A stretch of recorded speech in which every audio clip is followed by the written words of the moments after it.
You're welcome. And then on page 29 begins the transfer in enrollment report. And this is something that I've been tracking for the past couple of years. And as you can see, last year we had, depending on which number you looked at, we were pretty accurate. If you look at our projection versus our in-house enrollment, we were spot on. And then when you're looking at the difference between total enrollment, we were off by a few students. And that is particularly, about the same pattern for the past 3 years. This year, unfortunately, we were a little further off. So as you can see in the far right column, we had a net gain of 17 transfer-in students after considering the students that had transferred out. Our enrollment as of September 9th was 1,668 students, and that includes our outplaced students and our transition students.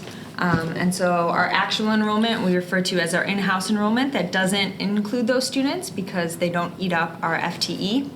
That's 1,614 students.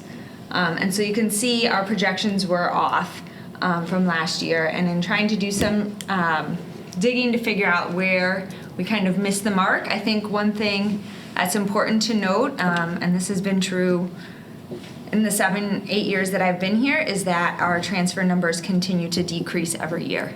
There were times where we were in the hundreds before, and so I think that is a very consistent trend, and I think we're probably getting to a point where we're leveling off at around 60, 70 students.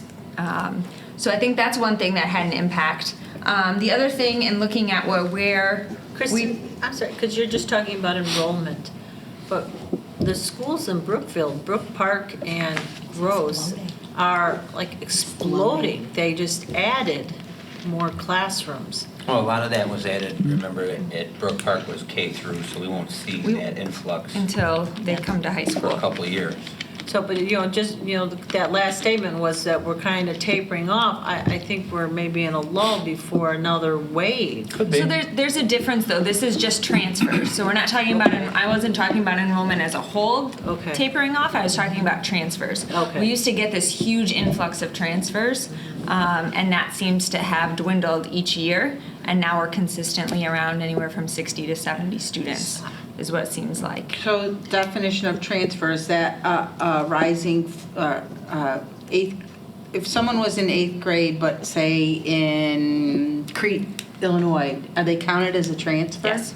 Okay. Because we didn't anticipate them coming, so we didn't staff for them because we didn't know they were showing So up. anyone we not count from them. feeder school. Correct. Okay. We count them as a transfer. So is that projected number derived solely from the 8th grade testing amount, or how do you get to that projected? So in November every year, we do fall enrollment. We do enrollment projections, and so what we do is we gather the enrollment data from all of our feeders as well as the private schools in the area, and we look at their K-8 enrollment, and we take their 8th grade enrollment and we take 90% of that to come to RBE, and that's where we seem to be off this year. And so I was doing some digging, and I think some of that may have been from the private schools, and maybe we need to count less of that, and I think that will help. And then we use like the 7th, 6th, 5th to come up with future numbers as well. And so you'll see we'll project 3 or 4 years out for enrollment too. So I guess maybe that's my follow-up, is that I'd like to see how this impacts the future enrollment trend, maybe to Laura's point about what's the impact if... Sure. I know it's been projected in the past over maybe a 5-year period. So what we give you in November is Yeah. like a 5-year projection, when we also give you projected staffing levels at 90% of that projection. And if we went to like a 30-to-1 average, a 27-to-1 average, and a 25-to-1 average. So the impact of That's my next question. What's the the impact impact of here? us now having some fluctuation, obviously we were projecting 1673 and we're at 1614, so that is roughly about a teacher and a half. Mm-hmm. Or it's a different class size. Correct. Right, so, okay. A rule of thumb for the board is usually anywhere between 25 and 30 new students equals 1 teacher. Because a student will take, at a minimum, will take 5 classes, And a teacher, as a full-time teacher, teaches 5 classes. So for every 30 new kids is like 1 FTE. It's the easy way to do it. So Kristen will have a more detailed report in November. We'll also do a staffing summary and give you an idea where we're at this year, how many support services we have between social workers, counselors, and reading interventionists, things like that. We'll lay all that out for you, and then we'll also look at the projections and see if there's what the budget impact, projected budget impact would be for the next fiscal year.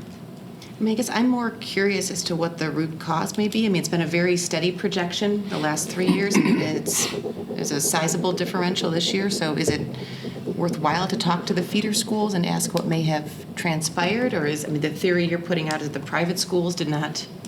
Like, for example, last year, I know we used, in the number for the projection, we used St. John's Lutheran in LaGrange.